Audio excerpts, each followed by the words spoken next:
এসছি আমরা যে চালান নিয়ে আসি, গাড়ি পাম্পে রাখি, চালান নিয়ে আসি, তারপর গাড়ি বার করি। এখনো বেরোয় নাই। আজকে রোডে কি করে এসছি? আমরা প্রতিদিন আমাদের লোকাল গাড়ি তো, আমরা প্রতিদিন লোকাল গাড়ি তো চলে যাই পাম্পকে। অভিযোগ, বৈধ চালান ছাড়াই চলছে অবৈধ বালির গাড়ি, ক্ষতি হচ্ছে রাস্তার, রাজস্ব থেকে বঞ্চিত হচ্ছে রাজ্য সরকার। প্রতিবাদে রবিবার রাতে বেআইনি বালির গাড়ি আটকে দিয়ে স্থানীয়দের তুমুল বিক্ষোভ কাকসার শিলামপুর এলাকায়। অবৈধ বালিঘাটের বিরুদ্ধে গ্রামবাসী লড়ছে, লড়বে। অবৈধ বালিঘাটের বিরুদ্ধে গ্রামবাসী লড়ছে, লড়বে। বালিঘাটের বিরুদ্ধে গ্রামবাসী লড়ছে, লড়বে। আমরা অবৈধ বালিঘাট মানছি না, মানবো না। অবৈধ বালিঘাট মানছি না, মানবো না। বালি মাফিয়া দূর হাঁটো। বালি গাড়ি পেরিতে দেবো নাই। আচ্ছা, সমস্যা কি হয় আপনাদের?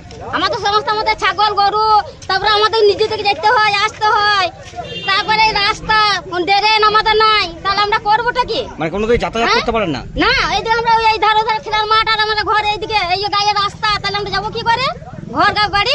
ওই যে এইখানে তো একটা অ্যাক্সিডেন্ট হয়েছিল। হ্যাঁ, এসেটা হয়েছে, ভাঙিনি একটা আমার। আচ্ছা, হ্যাঁ, তো তারপরেও রাস্তা হয়নি? না, রাস্তা হয় নাই। আমাদের রাস্তা ড্রেন আমাদের করে দিতে হবে, আর বালি গাড়ি আমরা পেয়ে দেবো না। কত বালির গাড়ি যায়? বাচ্চা ছেলেরা ঘুমোতে 500 খানা, 500 খানা। বলো, বাচ্চা ছেলেরা হ্যাঁ, ঘুমোতে পারে না। দাঁড়ান, ওনাকে বলতে- 1000 গাড়ি চলে যায়। আর কত গাড়ি যায় 500, 600, 1000 গাড়ি যায় এই রাস্তাটায় প্রতিদিন? প্রতিদিন। কি চাইছেন আপনারা? আমরা বলছি আমাদের রাস্তা ড্রেন চাই আর বালি গাড়ি পেয়ে দেবো। রাস্তাটা দেখছেন, এই রাস্তাটা হচ্ছে গ্রামীণ রাস্তা, ঠিক আছে, গ্রামীণ সড়ক যোজনা। এই রাস্তার উপর দিকে 18 চাকা, 16 চাকা, 20 চাকা, 18 চাকা পর্যন্ত ওভারলোড চলছে, ঠিক আছে। রাতের পর রাতের বেলায় তো যতগুলো গাড়ি বেরোয় সমস্ত গাড়ি ওভারলোড, অথচ বেনা চালানো বেরোয়। আর সব থেকে বড় ব্যাপার হচ্ছে অবৈধ বালিঘাট একটা ওরা চালায় আর একটা বৈধ চালায়, দুটোকে চালাচ্ছে অবৈধ।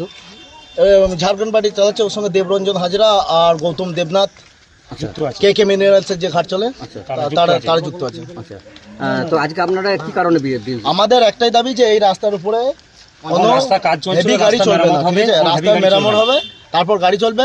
এই রাস্তায় গাড়ি চলবে না, বিডব্লিউর যে সোজা রাস্তা আছে ওই রাস্তায় গাড়ি চলবে। এই রাস্তা তো ইলেকশনের আগে স্যাংশন হয়েছিল। হয়েছিল, হ্যাঁ, কাজ করতে দেয়নি, বালি মাফিয়ার কাজ করতে দেয়নি। বালির চালান যে নেই সে কথা কার্যত স্বীকার করে নিলেন ডাম্পার চালক। এসছি আমরা যে চালান নিয়ে আসি, গাড়ি পাম্পে রাখি, চালান নিয়ে আসি, তারপর গাড়ি বার করি।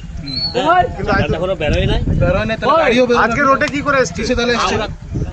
আমরা প্রতিদিন আমাদের লোকাল গাড়ি তো, আমরা প্রতিদিন লোকাল গাড়ি তো চলে যাই পাম্পকে চলে যাই, পাম্পে দাঁড়াই, পাম্পে দাঁড়িয়ে চালান আমাদের 10টার সময়, 9:30 সময়, 10টার সময় চালান দেয়। চালান নিয়ে আমরা তো ফার্স্টে কোনোদিন যাই না চালান ছাড়া, আমাদের গাড়িতে পুরো চালান আছে তো। দেখাও গাড়িতে চালান নেই, আমরা বিকালবেলাতে চালান দেবে তো? আমরা গাড়ি থেকে লোড করে বেরিয়ে চলে আসি। হ্যাঁ, এসে আমরা ইতিমধ্যে দামোদর থেকে মেশিন লাগিয়ে বালি তোলার ভিডিও ভাইরাল হয়ে যায় সোশ্যাল মিডিয়ায়, যাকে ঘিরে তোলপাড় হলো কাকসা অঞ্চল। যদিও ভাইরাল ভিডিও সত্যতা যাচাই করেনি খাঁটি খবর।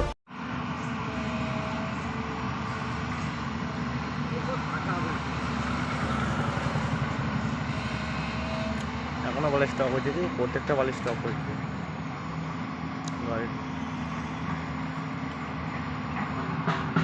খবর পেয়ে পুলিশ ঘটনাস্থলে এসে সামাল দেয় পরিস্থিতির। ছুটে আসে স্থানীয় বিজেপি নেতৃত্ব, স্থানীয়দের পাশে দাঁড়ান বিজেপি নেতৃত্ব।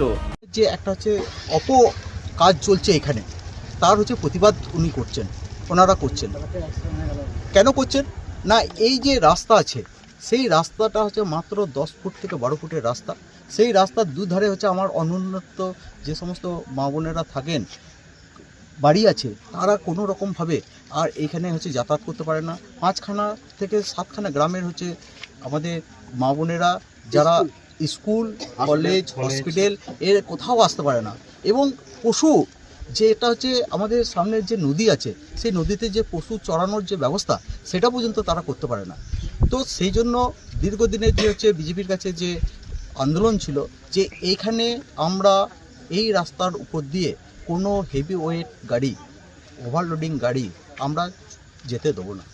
আমাদের যেটা কাজ আছে সেই কাজ হচ্ছে পিডব্লিউডির যে রাস্তা আছে সেই রাস্তা দিয়ে পরে আমাদের বালিঘাট চলুক। বালিঘাটের সঙ্গে আমাদের কোনো সম্পর্ক নেই। বালিঘাট হচ্ছে বৈধভাবে চলুক না অবৈধভাবে চলবে সেটা হচ্ছে প্রশাসন দেখবে। কিন্তু আমাদের একটাই দাবি, সেই দাবিটা হচ্ছে আমাদের পিডব্লিউডির যে রাস্তা আছে সেই রাস্তার উপর দিয়ে পড়ে যেন বালির গাড়ি যায় এবং হচ্ছে সাধারণ মানুষ যাতে উপকৃত হয় এই রাস্তার রক্ষা পায়। রাজ্যে পালাবদলের পর মুখ্যমন্ত্রী শুভেন্দু অধিকারী বেআইনি বালি কারবার নিয়ে সরব হয়েছিলেন এবং কড়া পদক্ষেপ নেওয়ার কথা বলেছিলেন। বিজেপি নেতৃত্বের প্রশ্ন, তাহলে কিভাবে রাতের অন্ধকারে বৈধ চালান ছাড়াই বেআইনিভাবে বালি পাচার চলছে?